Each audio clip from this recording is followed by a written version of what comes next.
Continuamos con nuestro curso de Derecho Público. En este caso vamos a analizar la bolilla número 4 correspondiente a la Constitución uruguaya.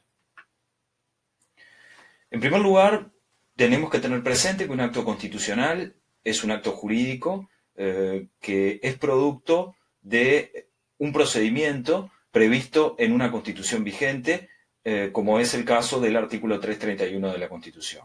El artículo 331 de la Constitución establece cuáles son los mecanismos de reforma constitucional. Por lo tanto, para que surja un nuevo acto constitucional, deberá seguir los mecanismos allí previstos. El artículo 331 está vigente desde la reforma constitucional del 42 y fue utilizado en las enmiendas posteriores de los años 52, 67, 89, 94, 97 y 2004. Vamos a analizar ahora la historia formal de la Constitución. En 1830 se jura la primera Constitución, la cual rige hasta 1912.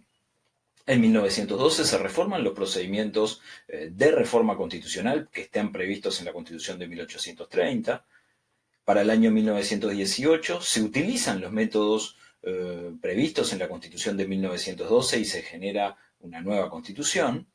En 1932 se reforma la Constitución utilizando los métodos que están previstos en la Constitución de 1918. Se hace una reforma referente a la elección directa de los senadores. En 1933 se produce el golpe de Estado de Terra, lo que genera en 1934 una nueva Constitución que es producto de ese golpe de Estado. En 1936 también tenemos una enmienda constitucional a partir de los mecanismos de la Constitución del 34. Luego, entre 1938 y 1942, se producen varios intentos de reforma constitucional que no tienen éxito, lo que provoca posteriormente el golpe de Estado de Valdomir en 1942, que genera una nueva constitución que sustituye a la Constitución del 34 y allí se incorpora el artículo 331, que es el que posteriormente será aplicado en las reformas constitucionales posteriores. Vamos a analizar ahora la historia de la democracia en la Constitución uruguaya. En 1830 se jura la primera Constitución. Allí el sufragio era muy restringido, en tanto no tenían derecho al voto ni los sirvientes a sueldo, los jornaleros y los peones. Las elecciones eran para muchos cargos indirectas. Por ejemplo, no se elegía presidente de la República, al presidente lo elegía la Asamblea General, tampoco se elegía a los senadores, a quienes los nombraba un colegio elector-senador que era elegido por el pueblo. En 1917, 1918 se provoca la reforma constitucional, una constitución del 17 o del 18, se denomina de las dos maneras, que es muy importante para la democracia uruguaya. Allí se establece el primer colegiado. El Poder Ejecutivo era compartido por el Presidente de la República y por un Consejo Nacional de Administración. El Presidente de la República tenía los asuntos de Interior, de Guerra, de Marina y de Relaciones Exteriores, y el Consejo Nacional de Administración tenía lo que hoy se conoce como los ministerios, las materias ministeriales. Se crearon los entes autónomos, se estableció una descentralización por servicios y una verdadera descentralización territorial. Asimismo, se amplió el conjunto de personas con derecho a voto y la participación directa de los electores. Tanto el presidente de la República como los miembros del Consejo Nacional de Administración, de los consejos de administración departamentales y de las asambleas representativas que a nivel departamental eran el equivalente a las juntas departamentales, eran electos en este caso directamente. En 1934 se produce otra reforma constitucional importante, una reforma de fondo, en donde se prevé el plebiscito como instrumento de reforma de la Constitución. Se previó el referéndum a nivel departamental y se disminuyeron los requisitos de edad para ocupar determinados cargos públicos. En 1952 se reguló la existencia constitucional del recurso de referéndum contra los gobiernos departamentales. Anteriormente estaba previsto que se regulase por ley, se consagraba en la Constitución, pero se regulaba por ley. Aquí en el 52 se consagró expresamente. En el 67 se produce otra reforma constitucional, también trascendente, en tanto al día de hoy es la Constitución que nos rige, en donde se introduce el voto de los soldados y se introdujo el referéndum para las leyes nacionales. Posteriormente, en el año 1996, Se separan las fechas de las elecciones nacionales y departamentales, se establece la necesidad de las elecciones internas y se disminuye la edad para ser edil. En el año 2004 se produce la última reforma constitucional que consagra el derecho al agua potable y al saneamiento y establece el acceso al agua potable y al saneamiento como derechos fundamentales. Vamos a analizar ahora la historia de la parte dogmática de la Constitución, de los derechos consagrados en la Constitución. En la Constitución de 1830 se consagraba la libertad física, la libertad de expresión de pensamiento, el derecho de propiedad, pero no se consagraban los derechos que exigían la participación en grupos. En la Constitución de 1917 se consagra el recurso de habeas corpus, se fortalece la libertad religiosa y se establece que la enunciación de derechos prevista en la Constitución no es taxativa, sino que hay otros que derivan de la forma republicana de gobierno y de la personalidad humana. Esto está previsto en el artículo 72. La Constitución de 1934, otra constitución relevante en tanto hay reformas de fondo, consagra muchos derechos de tipo social. En este caso, la sección Derechos, Deberes y Garantías consagra el derecho a la huelga, el derecho a la justa remuneración, el derecho a la independencia de conciencia moral y cívica, la limitación de jornada, el descanso semanal, la higiene física y moral de quienes están en una relación de trabajo, la obligación de otorgar franquicias legales a los sindicatos y de fomentar su organización, el establecimiento de organización de tribunales de conciliación y arbitraje en materia laboral, el deber de los habitantes de cuidar su salud, el deber del Estado de atender a los indigentes, la obligación de organizar un sistema de seguridad social, de jubilaciones, entre otros derechos consagrados.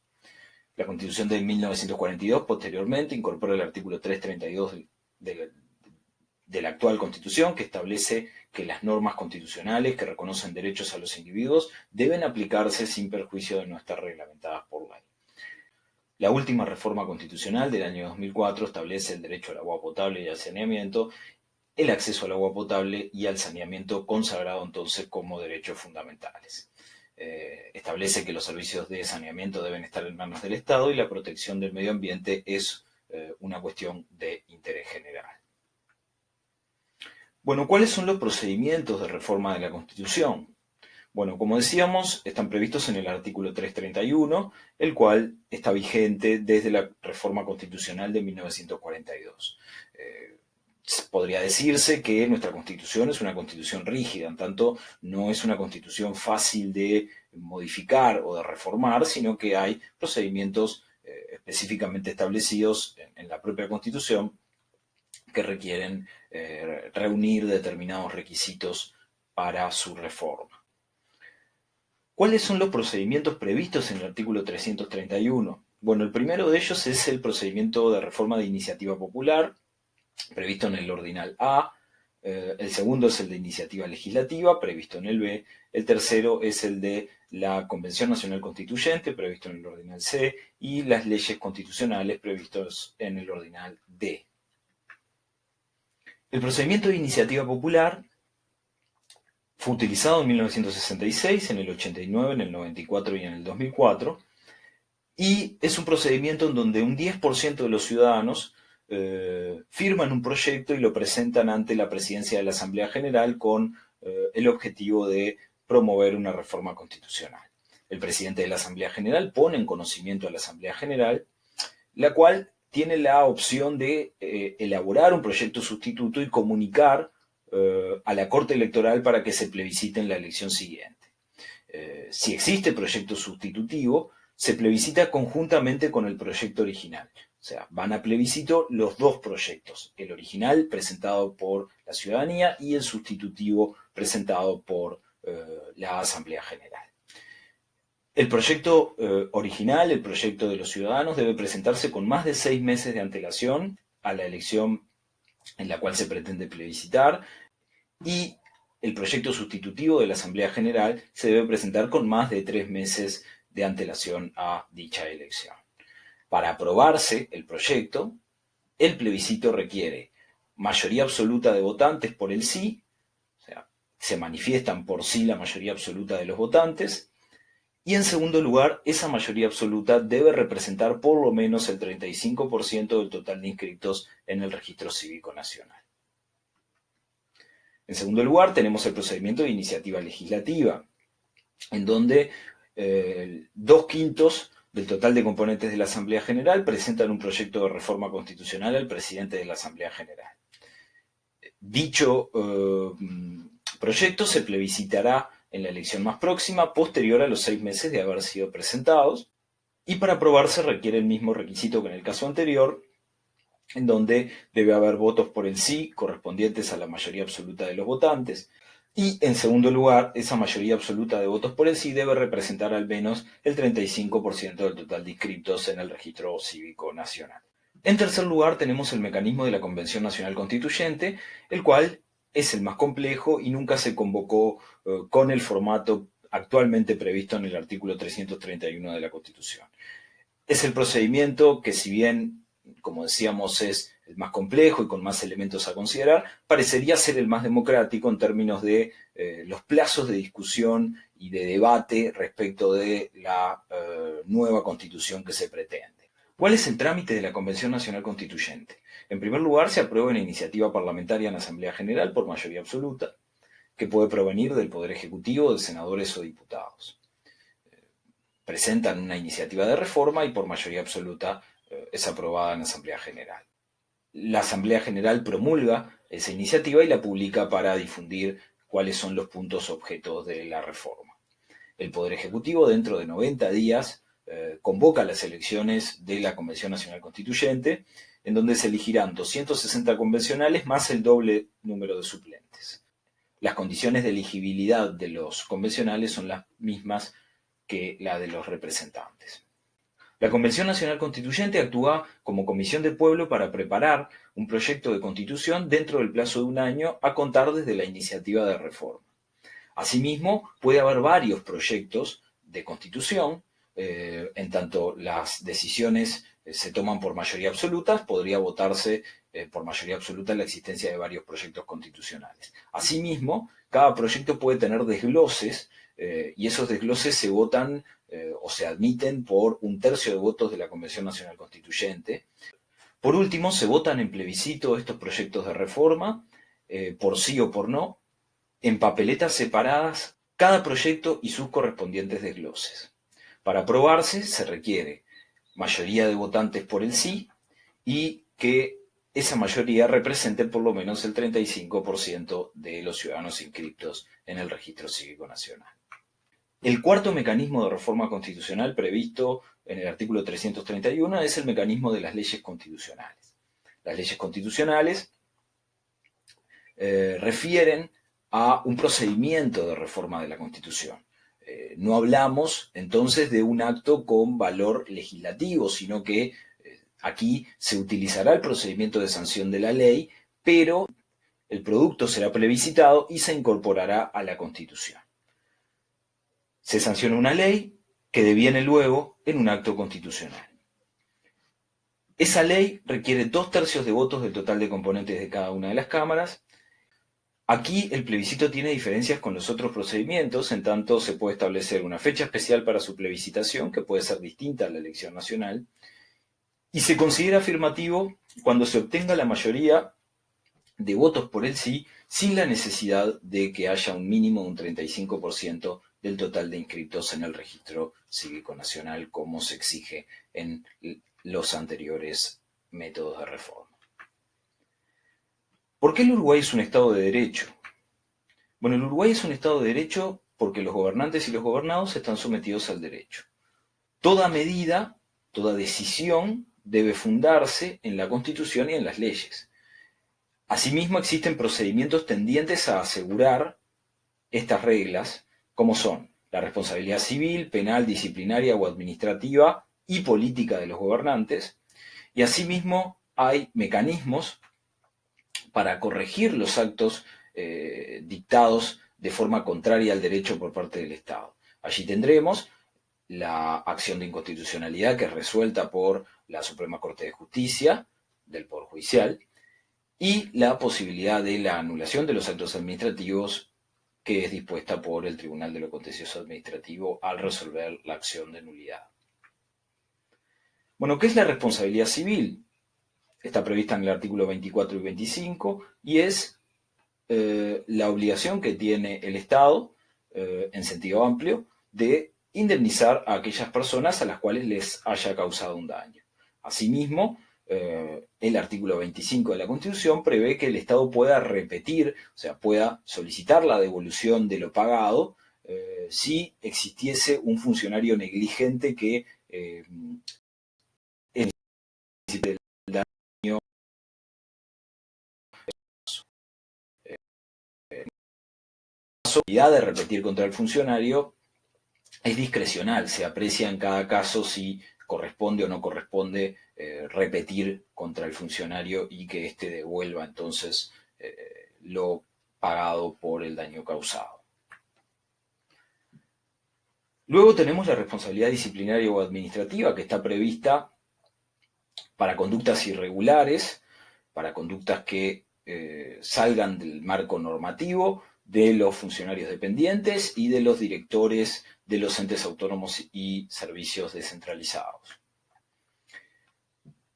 Por otra parte, tenemos la responsabilidad política. La responsabilidad política, en la que incurren básicamente los ministros, no supone un reproche jurídico, no supone un apartamiento del marco normativo en la actuación del ministro, sino que implica un desacuerdo respecto de su actuación, respecto de sus decisiones. La Asamblea General puede discrepar políticamente con el ministro y, por lo tanto, si eso ocurre, puede censurarlo y esto puede provocar que el ministro resulte destituido por el presidente.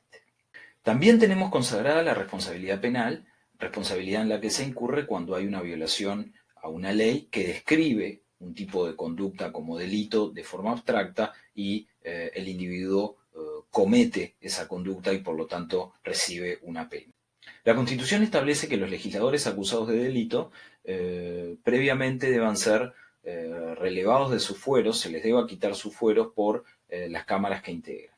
Tanto la Cámara de Senadores como la Cámara de Representantes podrá quitarle los fueros a los legisladores y ponerlos a disposición de la justicia o negar el desafuero de los mismos cuando sea solicitado por la justicia, en el entendido de que interpreta que el sometimiento del legislador a la justicia es un entorpecimiento a la labor legislativa.